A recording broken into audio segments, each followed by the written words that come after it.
shenanigans. I call absolute shenanigans. I think if you are a Republican looking at this climate, you are heading for the hills. Does your wife know that you watch 10 minutes of televised fellatio of the president every morning?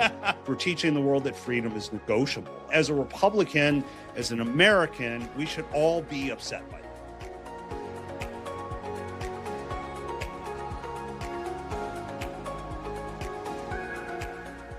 Welcome to Political Rehab, smart politics without the hangover. I'm Matt. And I'm Matt. Today, a White House pep rally, a lot of cracked and forced smiles in Washington, a huge bipartisan win. The White House seems determined to avoid a DEI witch hunt and the end of news media, ? But let's start, as always, with our Trump dump. Time for the Trump dump.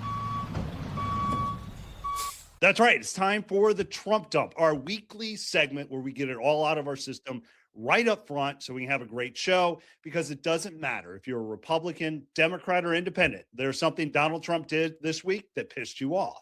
And look, it's not news that Donald Trump is a lowlife who lacks empathy for other human beings or the capacity to understand that anything that doesn't directly affect him matters. But this exchange in the fascinating new profile of Marjorie Taylor Greene from the New York Times' Robert Draper is still eye-opening, or it should be, and I hope we never lose the capacity to find this revolting. It describes Marjorie Taylor Greene's last exchange with the president by text message on November 16th of this year. She had just received an anonymous email in her personal Gmail account that threatened the life of her college-aged son. It said, "Derek will have his life snuffed out soon. Better watch his back." The email's subject heading used the nickname Trump had given her the day before, Marjorie Taylor Greene. Greene promptly texted that information to the president. According to a source familiar with the exchange, his long reply made no mention of her son. Instead, Trump insulted her in personal terms. When she replied that children should remain off limits from their disagreements, Trump responded that she had only herself to blame. In response to detailed questions and a request for comment, a White House spokesman wrote, "President Trump remains the undisputed leader of the greatest and fastest growing political movement in American history, the MAGA movement. On the other hand, Congresswoman Greene is quitting on her constituents in the middle of her term and abandoning the consequential fight we're in. We don't have time for her petty bitterness." In other words, that's a non-denial denial. They can't say it didn't happen because obviously MTG has the receipts, so they're just resorting to doubling down on insulting her and victim blaming. They're literally telling this woman, "You were asking for it." Look, say what you will about J.D. Vance, but the man has the basic kindergarten level of social grace and dignity to hear about an incident involving Tim Walz's son and say, "I'm sorry that happened." If you happen to be a Trump supporter, I want to ask, if your kids behaved like this, would you be horrified? Would you be embarrassed? If the answer is yes, then please just consider that maybe it's time to finally say enough is enough with this person who doesn't care about you and wouldn't care if something happened to your children unless it affected him personally. And if the answer is no, then please just consider whether maybe politics has done something to your values and your basic humanity that you don't like. The good news is, either way, we don't have to tolerate this. We don't have to put up with this from the people that we raise up to power. We can demand more, and in 2026, I hope we will. Wow, very good. My Trump dump this week is also about MAGA, but it's the absolute nonsense they spew on autopilot. Let me give you an example. Last week in my column, which you can read in the Charlotte Observer on my Substack, I wrote that Donald Trump is morphing into Joe Biden. The point wasn't just age, though, yeah, that matters. Biden was 79 in December of 2021, and Trump is now 79, and Trump is falling asleep in meetings so often that Saturday Night Live is even making jokes about it. Even the messaging feels recycled. Trump is running the same Biden-era gaslighting on the economy, the same "don't believe your eyes" routine that wrecked Democrats in 2024. So what did MAGA come back with? Matt, we all know you have Trump derangement syndrome. Look, I love reading comments. I spent decades in politics. I run on caffeine, criticism, chaos. I feed off negativity. Tell me I'm wrong. I don't care. But I admit, I was a little disappointed. I figured that pointing out that America has now suffered through two aging presidents, both surrounded by questions about stamina and judgment, might get me more than just a bumper sticker insult. Get some better talking points, have an opinion, and for God's sake, stand by some principles. Let me give you another example. There is no way a true conservative can defend Trump's anti-free market protectionist crusade. And don't come back with one good quarter of 4.3% economic growth. That's fantastic news, and it should be celebrated. But it doesn't prove Trump's tariffs work any more than Biden's 4 quarters over 4%, including 2 of them that were over 7% that proved his economy was healthy. He still left behind record debt, rising interest rates, and families crushed by high prices. And that brings me back to what Trump derangement syndrome really is. It isn't criticizing him. It's watching people abandon every conservative principle they ever claimed to believe in just to defend it. And there's another word for that. It's called a cult. I love the way you've twisted TDS back on its originators and redefined it. That's absolutely spectacular. With that, let's get to this week's rundown.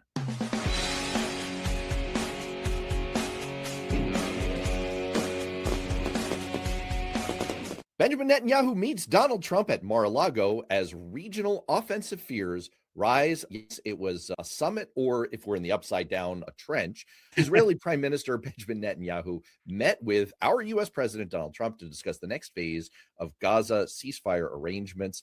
The terms for the initial phase of the ceasefire that Donald Trump helped to broker back in October have been largely completed. Israel's forces have pulled back to new positions. Hamas has now released all living and all but one of the dead hostages, but immense challenges remain facing the implementation of the second phase of the 20-point ceasefire plan that was supposed to lead to a permanent ceasefire and perhaps a peace. Trump has said that he hopes to reach that phase 2 of the plan very quickly. There are fears that Israel is about to launch new offensives against Hezbollah in Lebanon and against Iran. Meanwhile, there are street riots in Tehran over inflation happening there. Matt, anything good coming out of this? It feels like our healthcare plan. We're going to have a proposal sometime in the future, and kind of wait and see. Look, we always look at Israel as an ally. They're a friend, but really this kind of felt like this was just part of Trump's Spotify playlist, like a reminder that we had a peace deal sometime earlier this year. It was more pomp and circumstance. It was more, let's get together. Netanyahu wants to talk about an award he wants to give Trump. This really felt like a pep rally to me more than it did anything else that was any real substance. The hardest 10% is still left. Even Mike Pompeo said this is going to be difficult. I just don't see this happening anytime soon. What bothered me was that Trump said Netanyahu had done a phenomenal job. It reminds me of "You're doing a heck of a job, Brownie" from 20 years ago. That's a deep cut for political obsessives. Yeah. He says Israel wouldn't exist without Netanyahu. He also claimed that he had spoken to the president of Israel, Yitzhak Herzog, who said a pardon for Netanyahu in his long-running corruption trial was on the way. That sounds like more Trump bullshit, right? Oh, in 2 weeks, this is going to happen. He went on to say he's a wartime prime minister who's a hero. How do you not give a pardon? I can list a number of ways how, although I will say that if there were a serious approach to trying to actually convert this into a long-term peace, it probably would involve pardoning Netanyahu and just moving on. It feels a lot like Ukraine. And both are democracies, both were attacked, and they're both very different approaches. And so when Zelensky was at Mar-a-Lago this week with some peace talks, it was a very different feel. There is progress there, but it really doesn't feel like we're getting there. Ukraine is not just another country, it's a democracy under attack. So I guess the question here is, Matt, what do you make of this? This reminds me of the old math problem. If you keep getting 90% of the way closer to a wall, when do you get there? And the answer is never. Donald Trump has claimed multiple times, including this week coming out of this meeting, that they're 90% of the way, or 95% of the way in this case, toward an agreement. Shenanigans. I call absolute shenanigans. It gives me no pleasure to do this. All of us who are sane badly want a peace in Ukraine that stops the attacks, the killing from Russia.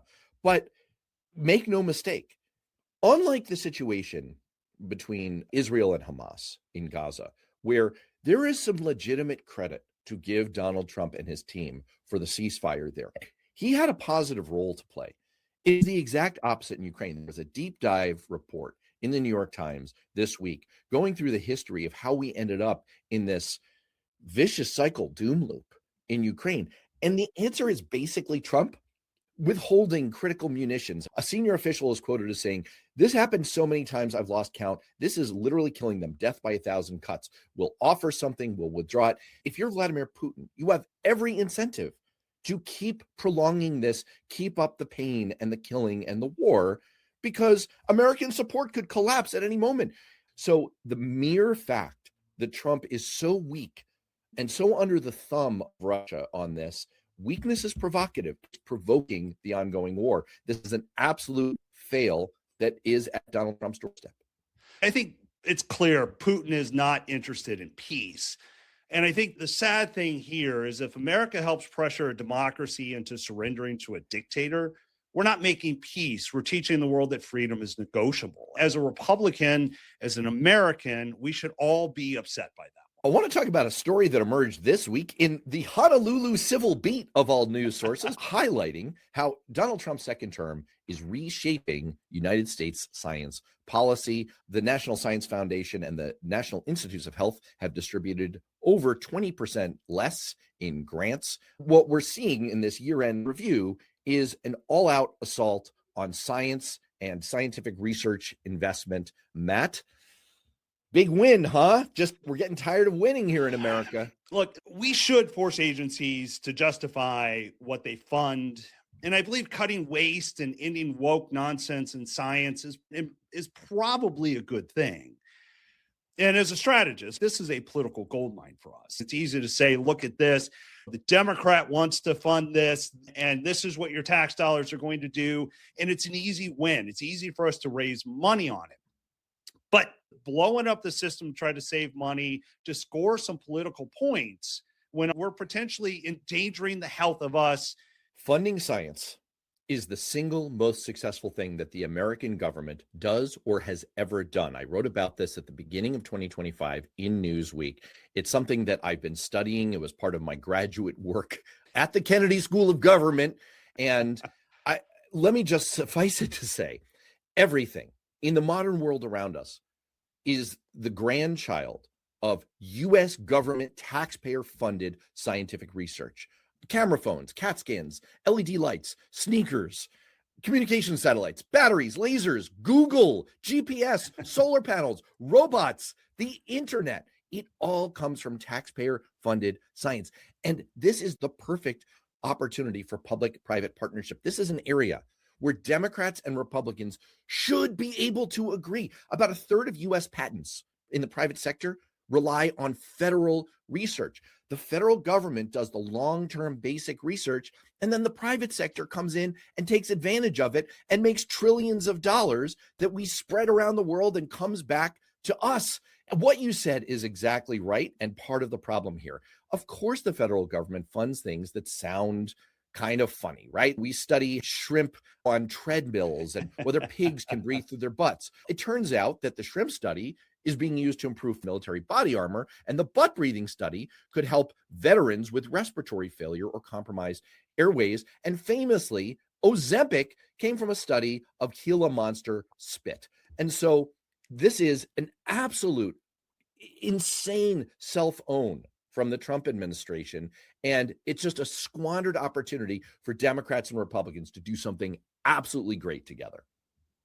There was a report that the DOJ is using an old fraud law in a brand new way. The Department of Justice launched an investigation into corporate diversity, equity, and inclusion programs under the False Claims Act, anti-fraud statute of financial fraud. And they've already sort of targeted companies like Google and Verizon under investigation. To me, this sort of wondering, are they really fighting fraud or are they staging a culture war showdown?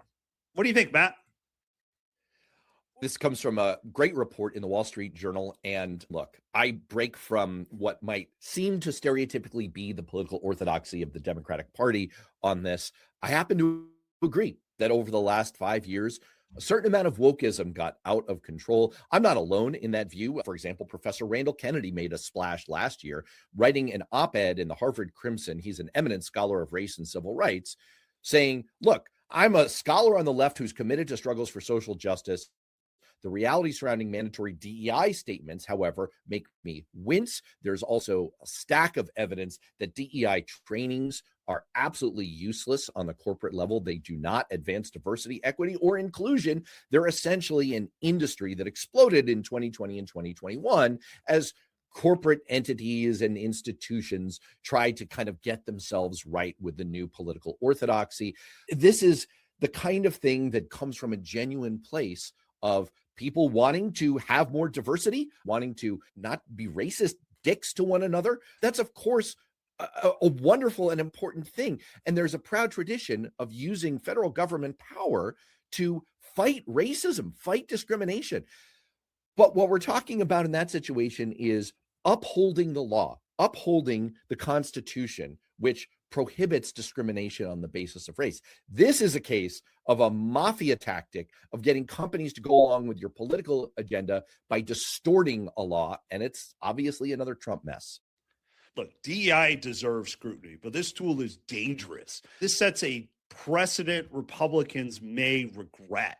If a conservative DOJ can use fraud laws to punish DEI, a future Democrat DOJ could use the same tools to punish companies for climate policies, gun policies, donations. This is weaponized regulation that I think Republicans are going to come to regret. And I think the way we're using justice is going to cause more long-term problems than we are even thinking about right now.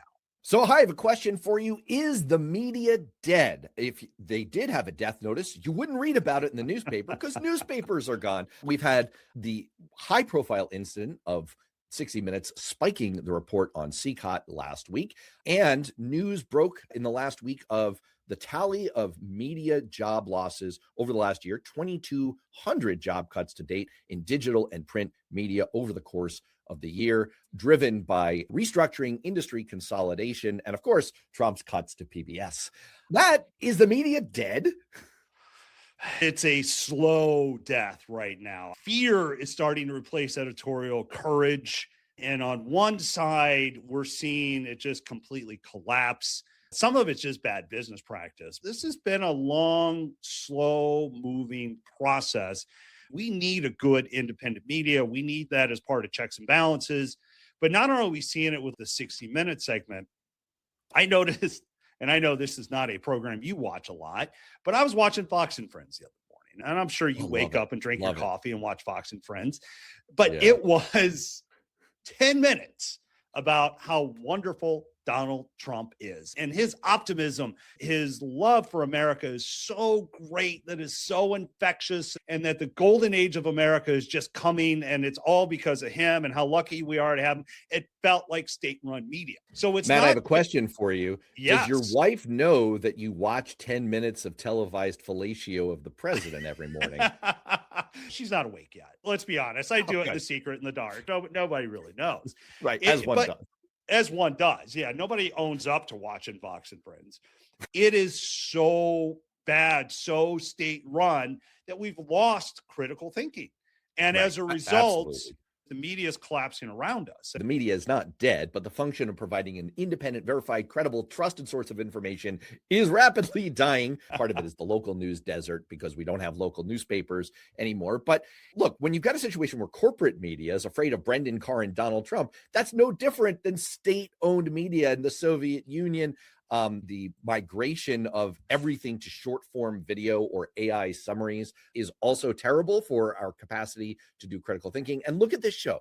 We are like a Flintstones multivitamin. We're trying to pack actual factual information and informed analysis inside a package that's pretty sweet so people will actually eat it. Excellent point. That's why you got to watch our show. Let's get to a brand New Year's Eve appropriate segment of political predictions that are sure to go wrong for 2026.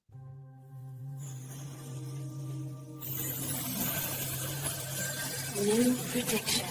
What will Trump's net approval rating be on June 1st, 2026?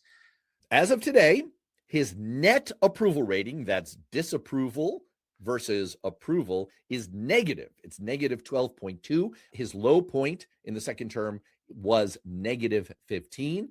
I think given the cratering economy, the regular cloud of chaos around Donald Trump, ongoing erosion within MAGA, 1 in 7 Trump voters from 2024 already regret their vote. I predict that is going to be a net approval rating of negative 20. I have a slightly different take because the question is June 1st. We're leading into the 250th year. I think there's a lot of pomp and circumstance happening during the summer. It's still going to be underwater. I think we're probably sitting at negative 10. It's still not good. All right, next up. Will Democrats or Republicans win the House in 2026, and by how many seats? Matt? It will be a butt kicking like you've never seen in your lifetime. The Democrats are going to almost wipe us off the board, other than all the really safe seats. I think we are going to lose in 2026 40 seats. 40 seats. Okay. 40 I love seats. it. We're disagreeing. All right. Now, look, you said there would be no math on this exam, but I'm going to do some math. All right. Here we go. As of today, Republicans hold 220 seats. Democrats hold 213. Historically, the president's party loses on average about 25 to 30 seats in a midterm. You could look at solid, likely, or leaning Democratic seats. That gets you to 208. There are 17 toss-up seats. So let's say Democrats win 15 of those. And then they win half of the 8 seats that are leaning toward Republicans. That gets you to 227 Democratic seats, or a pickup of only 14 seats. I'm going to go with 14. Wow, that's low. That is low, but we are going to see, because again, one of us will be right or wrong. Will there be a new record for House retirements this year? The record was 48 members of the U.S. House of Representatives who chose to voluntarily leave their seats by retiring, resigning, or running for another office. 48 in the 1994 election cycle, the historic 94 midterm collapse of the Democratic Party.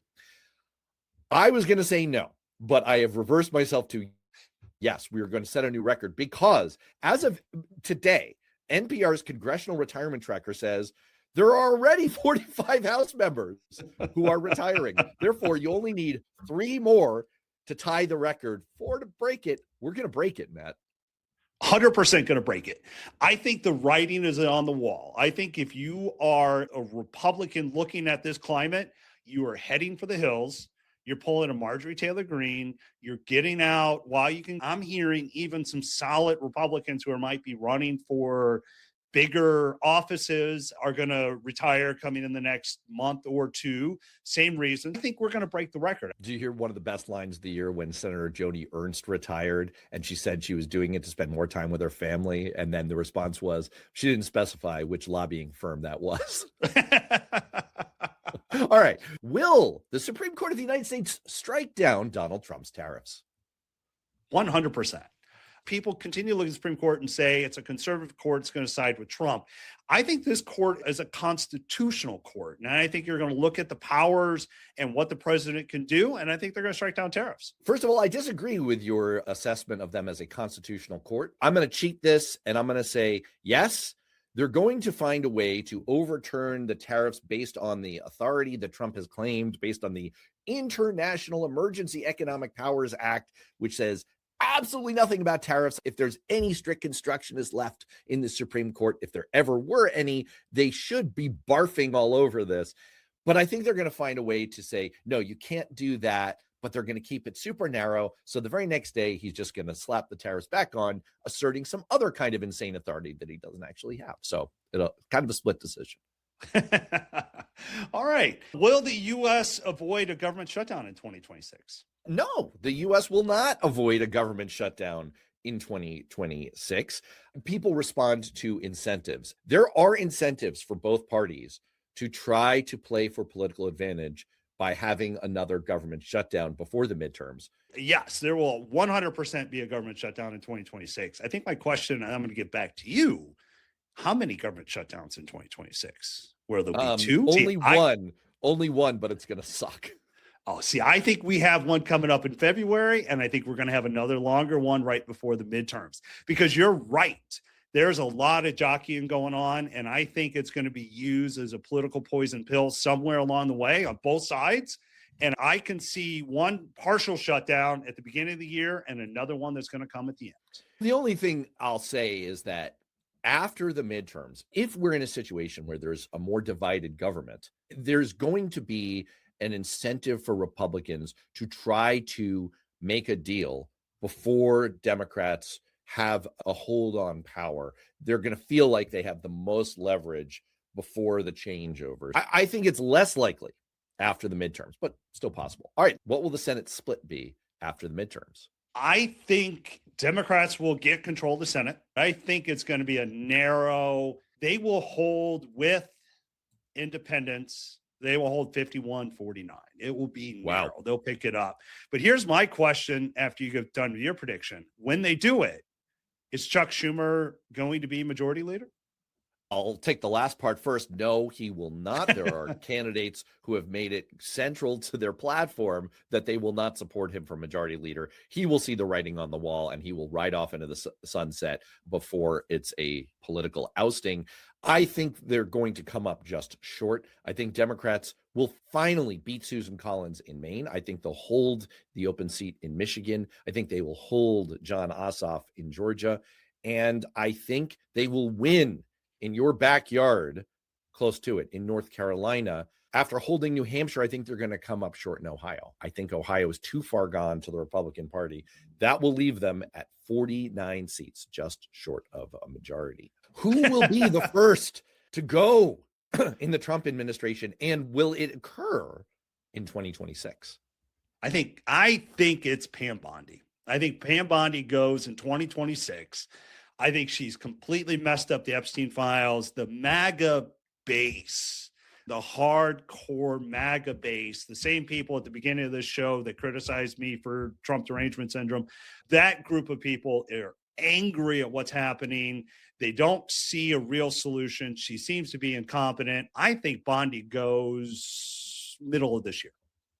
I think Hegseth is the first to go. The knives are out inside the administration. They just don't want the chaos. They just don't want the optics. The advantage they have with Pam Bondi is they have such a deep financial hold. She owes her entire financial profile. Like literally, her accountant essentially works for Donald Trump. Everything about her career and her personal finances and her future prospects is tied to Donald Trump. They have total possession of her and everything she does. Hegseth, I think he's a lot more expendable, but it's not going to happen in 26. I think Susie Wiles gets her way on that. So there are a couple socialist mayors that are taking office this year, most notably in New York City. Will there be a success story with them? What is it going to look like at the end of 2026 for socialism and your party? I think there's going to be a New York Times headline talking about how Mamdani and other socialist mayors have come face to face with the harsh reality. I sound like Almost Famous here. They're a mid-level band struggling in the harsh light of stardom. This is the audacity of math. Zohran Mamdani knows he can't do free buses, freeze the rent, $30 an hour minimum wage, city-run grocery stores. There is not the money for all of this. He's going to try to get caught trying.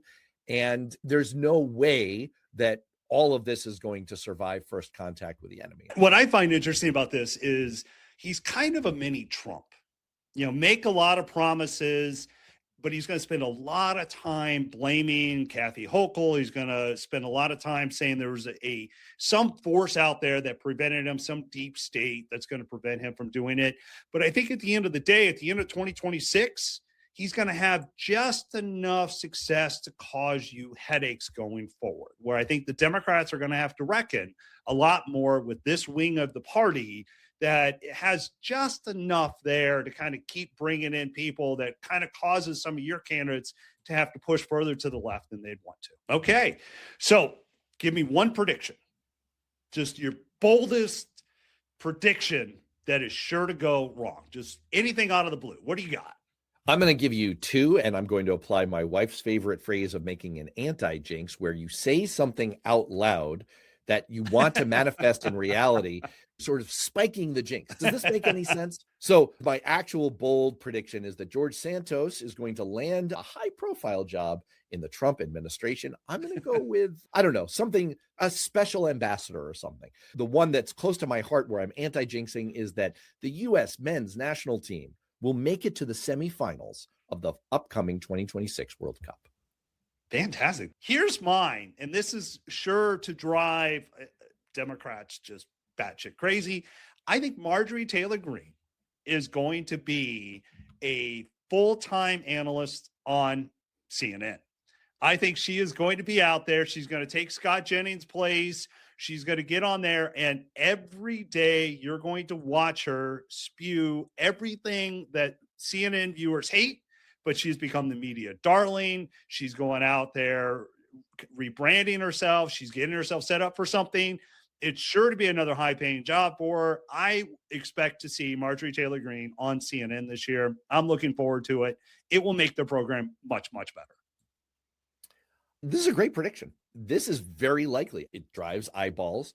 She has enough things to say now that appeal to Democrats and enough to enrage Democrats and make them hate watch. This is spot on. This is definitely happening. All right. That is it for our political predictions for 2026. Sure to go wrong. And with that, let's get to our weekly segment. That's bullshit.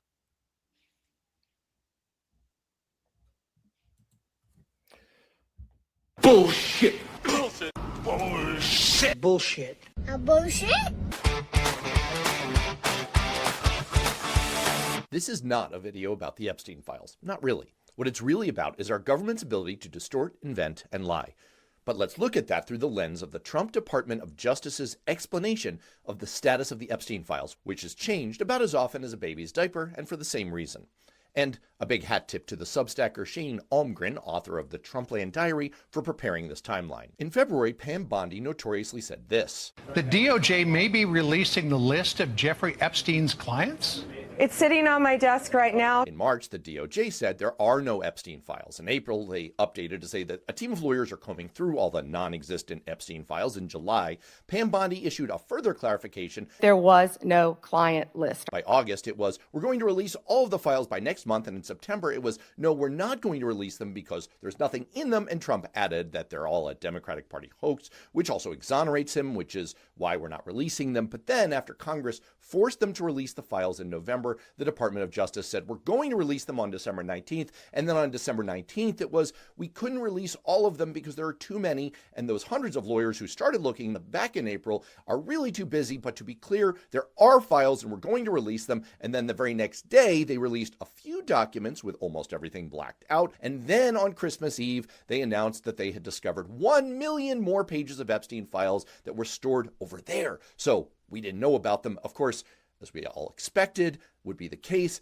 this happened. The new release also includes documents that mention President Trump. Trump was a passenger on at least 8 flights between 1993 and 1996 on Epstein's jet. But still, all the stonewalling led to this. Democratic Congressman Ro Khanna and Republican Congressman Thomas Massie announced late last night that they will bring inherent contempt charges against Attorney General Pam Bondi and the DOJ's failure to comply with the Epstein Files Transparency Act. But again, my point here isn't to talk about the Epstein files or the horrible crimes that he and his associates committed. It's worth a much deeper examination at another time. What the Trump administration is doing really goes far beyond bullshit. It speaks to their deep down belief that questions from the public and our legally elected representatives in a co-equal branch of government are the kind of nuisance you might get from a 3-year-old that you can deflect with a throwaway line.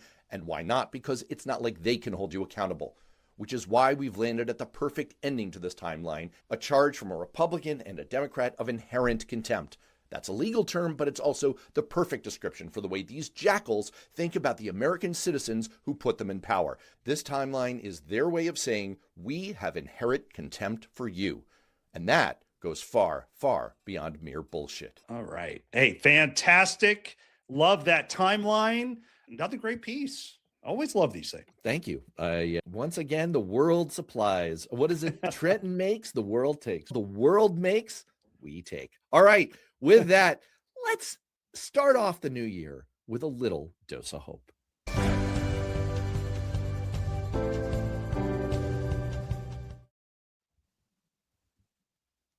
There was a story on Drudge that said Republicans have a Vance problem. No one seems to like him.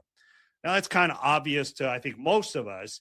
But at the end of 2025, it's starting to feel like MAGA has been exposed as the fraud that it is. Republicans at the grassroots level are starting to rise up and reclaim the mantle of Ronald Reagan, where principles mattered and whose conservatism stood for enduring values. You see that spirit alive in groups like Our Republican Legacy, a coalition of principled Republicans working to reclaim the party from within. You see it with groups like Freedom Conservatives, who believe that in order to ensure that America's best days are ahead, we must apply the timeless principles of liberty to the challenges of the 21st century. You also see it with Mike Pence, who was in the news last week, who's reemerged as a more traditional Reaganite conservative, seeking to resist Trump's populist redefinition of the movement and the broader Republican Party. You even had a bunch of Heritage Foundation staffers defect and go over to Pence's DC-based advocacy organization advancing American freedom. And what these groups all have in common is that they're dedicated to having a functioning Republican Party, one big enough to welcome everyone who believes in freedom, opportunity, and the promise of America. My dose of hope is that we are on the verge of a stronger party, and those voices are getting louder, and I think we'll only see it get bigger in 2026. Well, my dose of hope is related and a bookend to my Trump dump of the week, the remarkable interview with Marjorie Taylor Greene in the New York Times. It shows overall how Marjorie Taylor Greene is coming to terms slowly with the last 5 years and the role that she's played in American politics. And it contains some absolute barn burner quotes. One is, after Charlie Kirk died, I realized that I'm part of this toxic culture. I really started to look at my faith. I wanted to be more like Christ. Another about Donald Trump is, he has trash talked so many people. I promise you, I don't hold myself up as more special than others. He's done this too. I get it. This is Trump. This is what he does. And finally, referring to MAGA people, for the love of God, what the fuck is the matter with these people? Now, look, for those out there, including many of my Republican friends who tell me this privately, they've heard enough about Marjorie Taylor Greene. They don't want to think about her. They don't want to engage any further. I understand. I get it. I still think there's something interesting happening here, much like you said, Matt, and it's worth thinking about and knowing about. Sure, for MTG, this process may have started as a reaction to being snubbed by Trump for the Georgia Senate race. It doesn't matter. As you read through these quotes in this interview, it becomes clear that this is someone who swallowed the red pill. She's seeing more and more just what an illusion. She's trapped her own mind inside. She's seeing things that have been evident to the rest of us for a long time. Trump's pathological narcissism, his complete corruption, his total lack of empathy, the fact that he doesn't really believe anything he says for the benefit of his voters. Regardless of what kicked it off, she's on the way out. And is it perfect? Heck no. She still believes some things that I deeply disagree with. But how can you not want to encourage growth and change and breaking free of something so obviously toxic for America? If it's happening for her, how can you not want to encourage it for her so that others will similarly feel encouraged? All of this means that there's hope, that this is the harbinger of a lot more of this to come for a lot more people. If you can reach the end of this road, hit the other side, ask for some forgiveness, try to make sense of it all, try to move forward without the worst of what you became, that's progress. That means there is a cure for the MAGA mind virus. This is how cults die out. When people begin to question, begin to break, and begin to show others that there's life after the cult. So I wish Marjorie Taylor Greene well in this journey. I believe and I hope that it's the sign of things to come. Excellent. Great one. I love that. You should love it because it's very similar to and I love hearing my own opinions parroted back by you. Speaking of which, that is all for Political Rehab. We hope everyone out there feels rehabbed and feels ready to launch into a wonderful 2026. For Matt, I'm Matt. See you next time.